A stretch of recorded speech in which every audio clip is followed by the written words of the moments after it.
And for our discussion, we have with us Dr. Kaushal Ippili, consultant neurosurgeon at Apollo Hospital, Jubilee Hills, Hyderabad.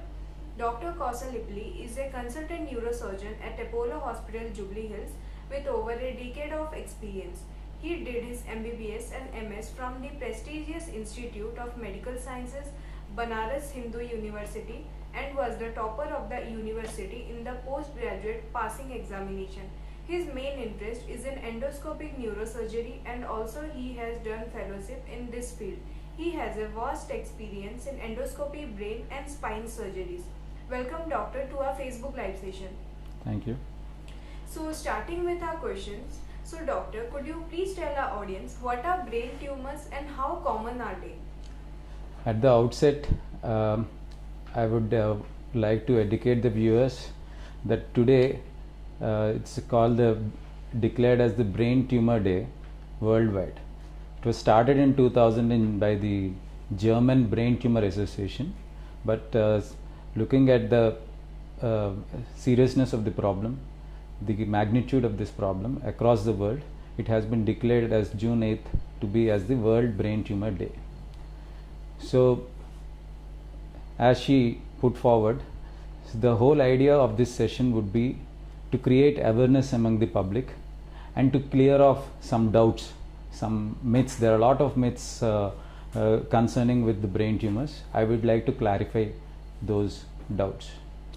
As she asked, what are brain tumors? See, whenever we say tumors, people always think that it is dangerous, it is always cancerous. All tumors are not cancerous. Some of them are non-cancerous. Even in brain, most of the tumors are also non-cancerous tumors. When we call a tumor, tumor is nothing but some abnormal growth. So when it occurs in the brain, it's called a tumor. So it can be originating from the brain itself, or it can spread from a different distant organ in the body. So these are called the brain tumors. So how to identify brain tumors, and are there any screening tests available for it? It's a very good question, because we see that breast cancer, whenever we see cancer, breast is quite common, and we know that there is screening test for breast cancer, like mammography is done very regularly in women in reproductive age group, and from that onwards they do it regularly to screen for breast cancer. However, in brain there is no screening test. But still, how do we identify these things? See, the common symptoms that occur whenever you have a brain tumors, like headache, vomitings, blurring of vision, and also weakness on one side. So we call it as some paralysis on one side of the body. And also patients tend to have these convulsions. So how do you identify? Because headache is a very common symptom. So in day-to-day life, we always have somehow or the other, we tend to develop some sort of headache. All the headaches, you don't go to the doctor. So even I don't advise you to visit a doctor for each and every headache. But if there is any change in pattern of your headache, say for example you have some headache, it's been having headache for quite some time, but suddenly the pattern of the headache changes, the severity changes, then you need to consult a doctor. There can be, these patients with brain tumors can also present with behavioral changes. Sometimes they are very retracted, they don't interact in the house and things like that. A lot of the family members think that they have some psychiatric illness, some mental illness, so they visit a psychiatrist. No, even patients with brain tumors can also have these kind of behavioral changes. You might have to consult an expert before you declare them as a psychiatric patient. So these patients, how do you identify these subset of patients who are having headache, which is a very common symptom, vomiting and nausea can also be a very common symptoms. How do you identify them? See, these patients, whenever they have brain tumors, tend to have headaches which are disturbing their sleep, and it is mainly in the early morning. And when this headache is very severe, they tend to puke a lot, and then there can be transient blindness and some sort of blurring of vision associated with this. These three components associated together, then it's a red flag. Then you definitely have to consult a specialist and make sure that you are not that definitely there is not something that is neurological. Along with these clinical findings, the other things that can identify these tumors could be the investigations, like diagnostic investigation like a CT scan or an MRI, which is a preliminary test to identify these things, can also be done, and they also help to identify these patients with brain tumors. So doctor, what generally causes brain tumors? There is no definitive causative factors for brain tumors. In fact, any malignancy or any cancerous or non-cancerous tumors, they do not have a specific cause. However, there can be risk factors.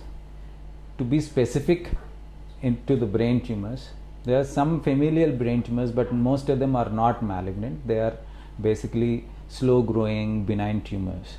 And one is the familial predisposition, where people tend to have some small swellings in this under the skin, in rest of the body. They tend to have some tumors which are actually abutting the hearing nerve. They are called as neurofibromas, and in the brain they are called as schwannomas.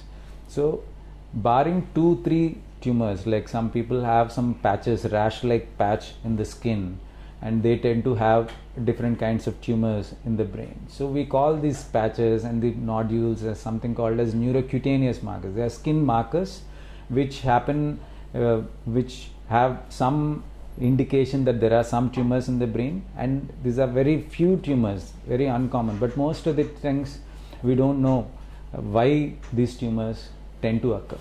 But then definitely some of the risk factors are there. Those risk factors can be exposure to smoking, exposure to some carcinogenic chemicals like pesticides, and asbestos. People working in asbestos plants can also tend to develop these kind of malignancy. There is a predisposition for this. It is not the causative factor. See, if you see, we say that some smokers have a high risk to develop lung cancer, but not all smokers they don't develop lung cancer. Similarly, if you don't smoke, it's not that you don't develop lung cancer. So there are risk factors. So risk factors like radiation exposure is one of the major risk factor in the development of brain tumors. So doctor, can excessive use of cell phone or exposure to COVID-19 virus increase the risk of brain cancer? We come across a lot of patients having these doubts, okay, whether stress increases the incidence of brain cancer, if they use a lot of cell phone, whether it increases the risk of brain cancer, sleep, whether it have any role to play in the development of brain tumors, and also, as she asked, recently since the pandemic has happened, a lot of patients we come across asking that whether this increases the risk of developing brain tumors or not. There have been studies, okay, stress, there have been studies that stress doesn't increase the risk for brain tumors, and there have been studies about cell phone usage, but it has been proven beyond doubt that there is no increased risk of developing brain tumors because of excessive cell phone usage. But I don't recommend excessive usage of cell phone though, but still there is studies say that there is no increased risk. A preliminary study has been done whether COVID-19 exposure to COVID-19 virus has an increased risk of developing brain tumors, but then it is not conclusive because it's been like 2.5 years. We don't have long-term studies, and as of now the literature says that okay, there is no increased risk in these patients with who are exposed to COVID-19 to develop brain tumors. But then there are implications in these patients who have succumbed or who have exposed to this COVID-19 virus because of the this infectious disease. So what happens?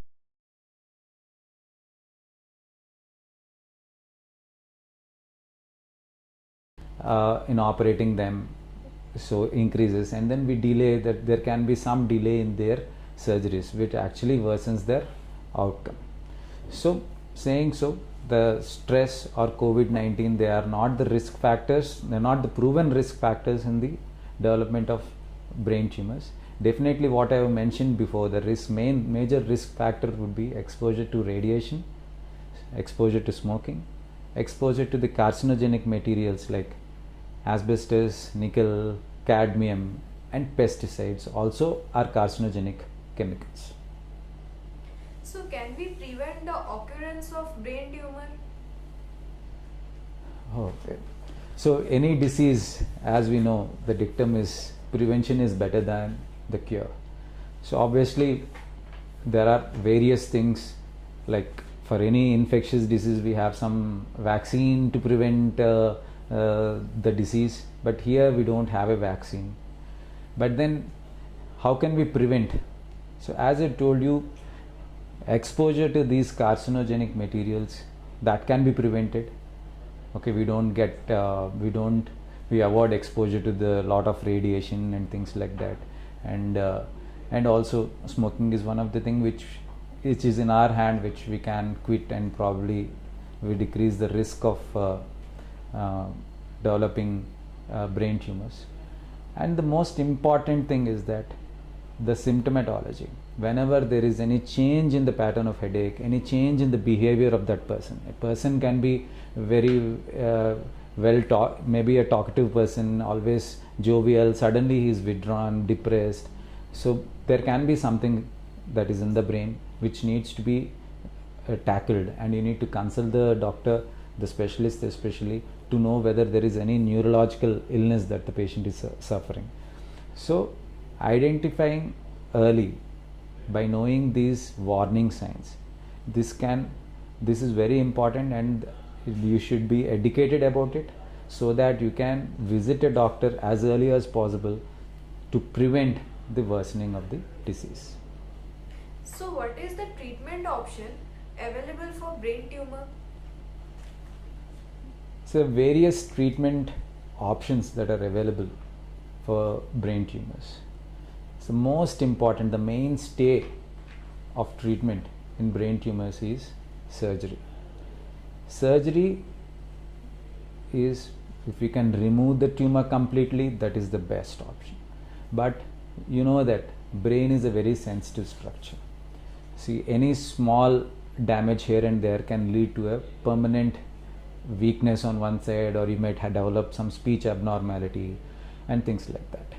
Okay, so what we do is, in any brain tumor, thinking everything, considering all the pros and cons, the maximal safe excision means removing the maximum without much damage. It is the treatment of choice for brain tumors. Depending on the patient's biopsy, say it can be of different, it can be all tumors, as I told you, are not cancerous. It can be a non-cancerous tumor, then probably you might not have to do anything more. And if it is a cancerous tumor, then based on the biopsy, either it can be based on the grade of the tumor, then you can think of other modalities treatment apart from surgery, which can be chemotherapy, radiation therapy. And nowadays we have something called as targeted therapy, where the molecules, the cellular level, it can be targeted. So these are the things that we have, and especially with the advent of sophisticated equipment that we have right now, like microscope, endoscope, and things like that. So the treatment of brain tumors have become much easier than before. It is not that as soon as you are detected with brain tumor, it is not the end of road. Definitely people recover from brain tumors. It is not like the contrary to the popular belief that as soon as you develop a brain tumor, that is end of your life, there is no treatment for it. There are different modalities of treatment, and there are advanced level of treatment with the help of microscope and endoscope and things like neuronavigation. And we even have an intraoperative MRI here in this hospital for better results after operating a brain tumor. So coming towards our next question. So doctor, how dangerous or risky is brain surgery, and how are the results? Brain surgery, as I told you, of course, any surgery has some complications or side effects associated with it. Similarly, surgeries for brain tumors also are associated with side effects and complications. But because of the newer advancements that we have, the risk that we are taking in operating a patient with brain tumor is less than 5%. Why? Because we are able to localize the tumors properly, and we are able to detect these tumors at an earlier stage.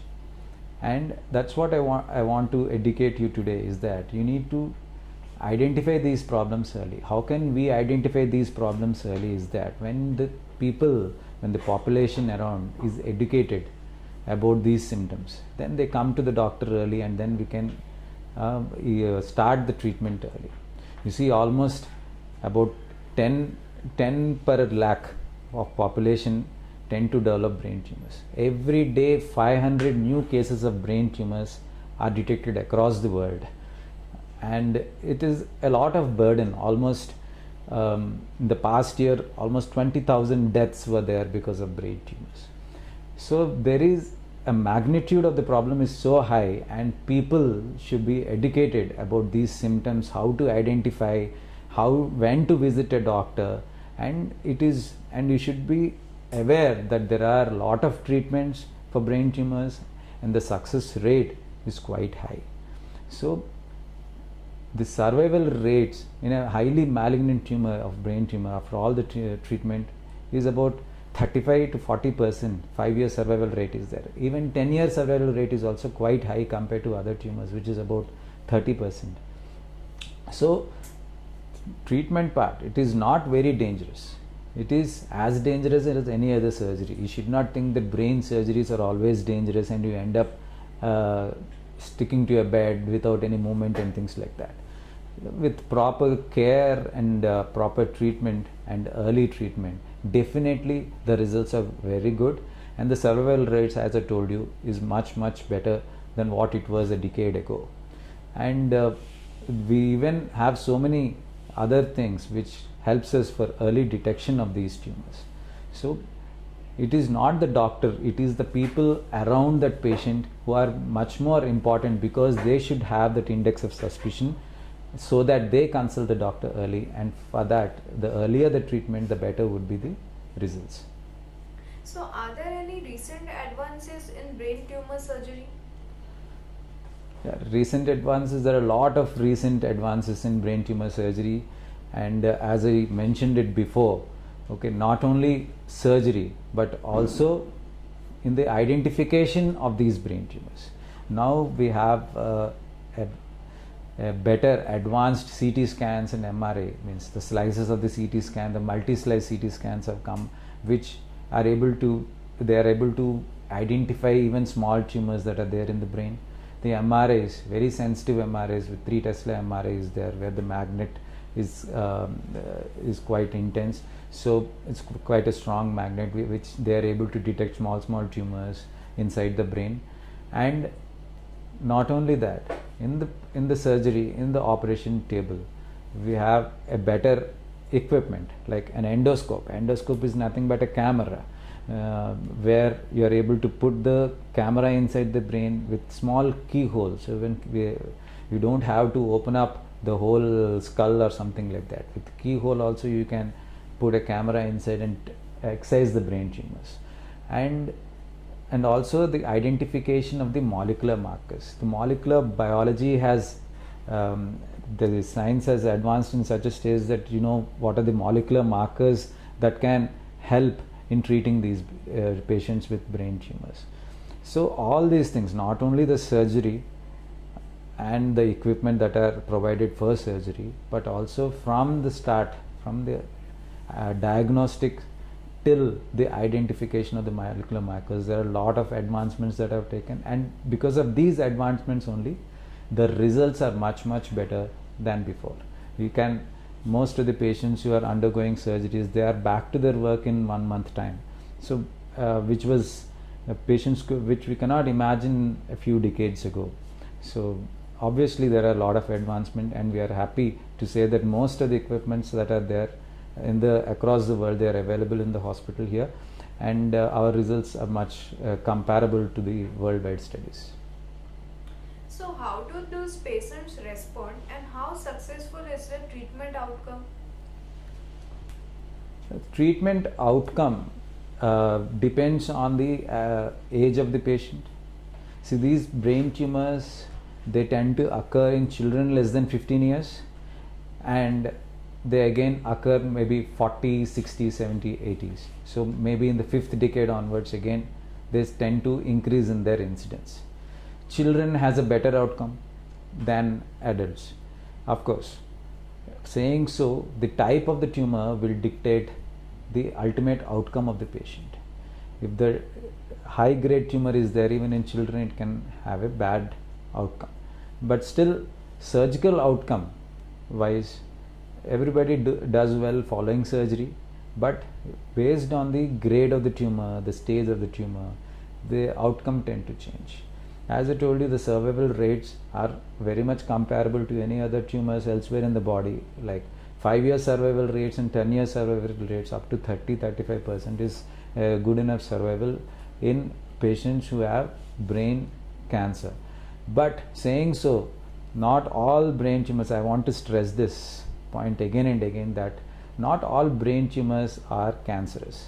Most of the brain tumors are non-cancerous. Okay, so these tumors, once they are removed, patient has normal life. He can lead his rest of his life is normal. So you don't have to worry. You don't think that once you have a brain tumor, it is cancerous and then your life is done forever and it is end of life for all your things. So it is wrong. The most important factor other than the grade of the tumor or the stage of the tumor is the location of the tumor, whether it is a cancerous tumor or a non-cancerous tumor.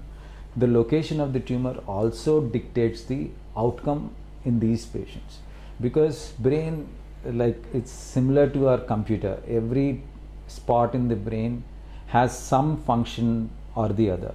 Say for example, there is a point which is responsible for the movement of the fingers. If the tumor is there, then the patient can develop some weakness in the finger movement or the fine movement, or the signature changes and things like that. If the tumor arises in a place which is responsible for breathing, then breathing can get affected. So ultimately, the location of the tumor is also very important. If the tumors are located in an inaccessible site, means if they are deep inside the brain, obviously it is difficult to remove.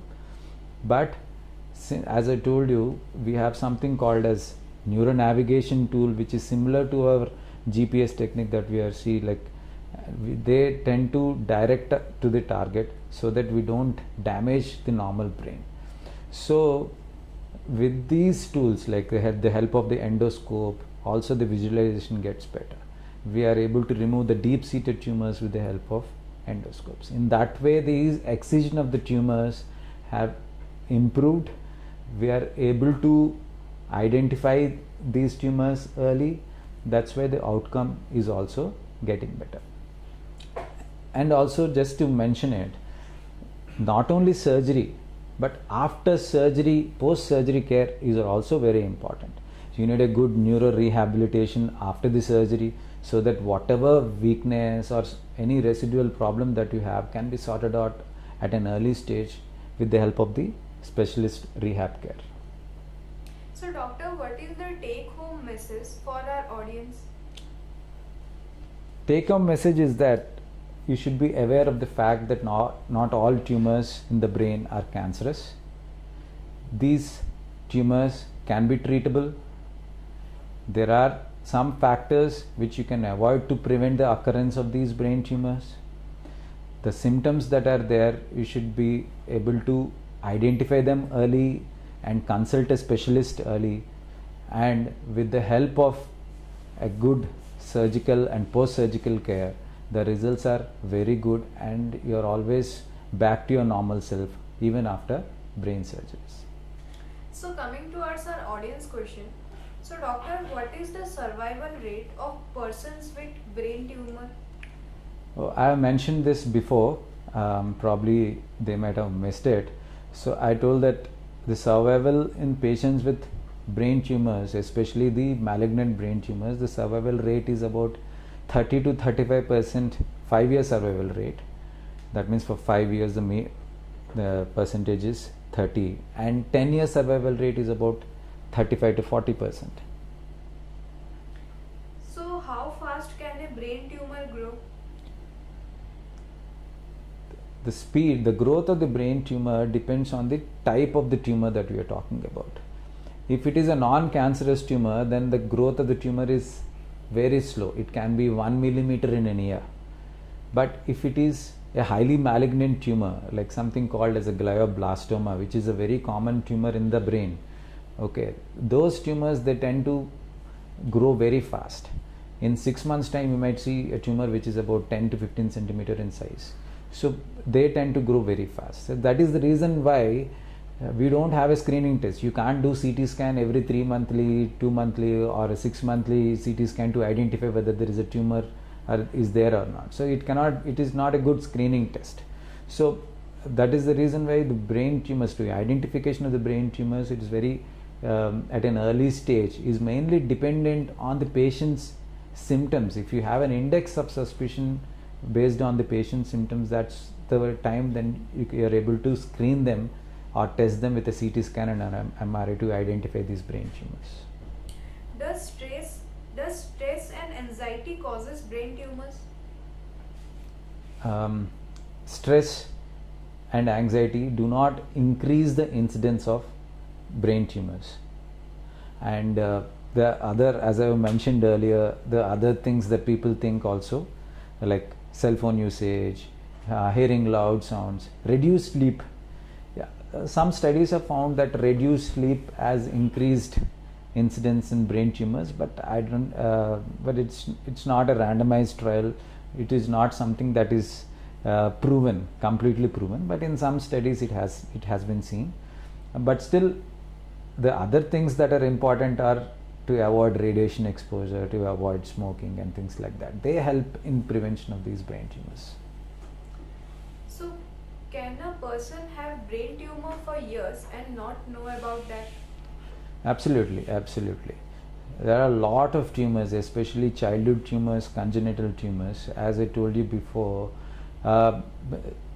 children, there's a familial predisposition from some of the tumors which are called as tuberous sclerosis, neurofibromatosis. In patients with these diseases, they tend to have some tumors inside the brain, but until unless they have some symptoms or the other, you don't screen them for any tumors inside the brain. So these patients, when they present, they tend to develop, they present with huge tumors. And also there are very common tumors that we see in, especially in females in reproductive age, is that something called as meningioma. Okay, so in India we see tumors of size of 15 centimeter, 12 centimeter at an average. So such big tumors, the volume of brain is not that big though. So these patients, they don't present because they can be growing in a place, we call that as silent brain. So those in parts, there are few parts of the brain which are non-dominant and where their function is little less. So you will not notice any problems with those patients with these tumors. That's where they tend to grow, and suddenly when they develop some paralysis or when they throw a fit or something like that, then they present to the doctor. Ultimately, when we do a scan or something, we see a large tumor. So yes, there can be patients who present with large tumors, and some patients when the tumors are located in a very sensitive area, then they present with smaller tumors. So what are the first signs of a brain tumor? There's nothing like first sign or a second sign. So a headache, like commonest symptom like a headache, can also be an indicator for a brain tumor. Okay, but of course the headache has a different pattern of this thing. Suddenly the patient is having a severe headache which is disturbing somebody's sleep, then it is a warning sign that there is something wrong inside the brain. So there is nothing like a first sign or a first symptom for a brain tumor. If there is any behavioral change in a patient who was normal previously and now there are some behavioral changes, the headache which was there before, but now the pattern has changed, somebody throwing up a fit or something like that, then there can be a brain tumor which is inside. Or somebody who's developing some weakness on one side of the body, not able to walk properly, some hearing loss is there, some speech abnormalities, some of them present with stuttering of speech. See, the patients complain that, doctor, recently I am facing that I am unable to get a word. I am trying to speak out something, but I have a difficulty in getting the name. So we call them as word finding difficulty. These patients tend to have some tumors in the dominant side of the brain, which is usually the left half of the brain, which is responsible for our speech and language. So there is nothing like you cannot pinpoint one thing as an earliest sign for brain tumor, but these conglomeration of all these symptoms, they are the earliest signs for brain tumors. So doctor, what could be the reason for kids developing brain tumors? As I told you before, there is no causative factor for these brain tumors. Children tend to have brain tumors when there is a familial predisposition. Okay, but other than that, there is no specific reason or specific cause for children developing any kind of brain tumors. Not only children, even in adults, we don't have a specific cause for development of brain tumors. Of course, as I told you before, the radiation exposure, even the mother when she's pregnant, having exposed to radiation, ionizing radiation, has a predisposition for the child to develop a brain tumor. Other than that, there is nothing as causative factor for brain tumors. So coming towards our last question, doctor, please tell our audience about the facilities provided at Apollo Hospital, Jubilee Hills, Hyderabad. See, since we are talking about the brain tumors, we will talk about the facilities in relation to these to the brain tumors. As I told you, we have a very good sophisticated diagnostic services. We have a MRI, we have CT scan, which is of course a multi-slice CT scan, which can identify even a small tumor inside the brain. Apart from that, we have a brain suite which is equipped with something called as a O-arm, which helps us in our surgeries. We have microscopes which gives us a better exposure and illumination during surgeries. We have something called as endoscope, which is like a camera, as I told you, which can go into the brain and which helps us in operating these brain tumors. We have something called as a neuron navigation system, which helps to navigate in this three-dimensional space, that is the brain, to navigate to the certain target, which is the brain tumor. And of course, our post-operative services, like post-op, we have good dedicated neuro ICU. We have a specific neuro rehab center which helps the patient to rejuvenate or come back to the normal self from the residual weakness and things like that. And we have a good molecular genetic lab as well as pathological lab, where we are able to identify all these tumors. We do molecular markers for all the patients, where we remove the brain tumors, and then based on that we have other adjuvant therapies that I told you. We have a radiation therapy unit and also chemotherapy unit, and also we have a targeted therapy for these molecular markers. So dear viewers, we have come to the end of our session and hope we have covered all aspects. If you still have more doubts, you can book an appointment with Dr. Kaushal Ippili and clarify your doubts. Thank you, doctor, for educating our audience in today's session. Thank you. Thank you for joining us. Stay tuned for more such educative live sessions. Namaste.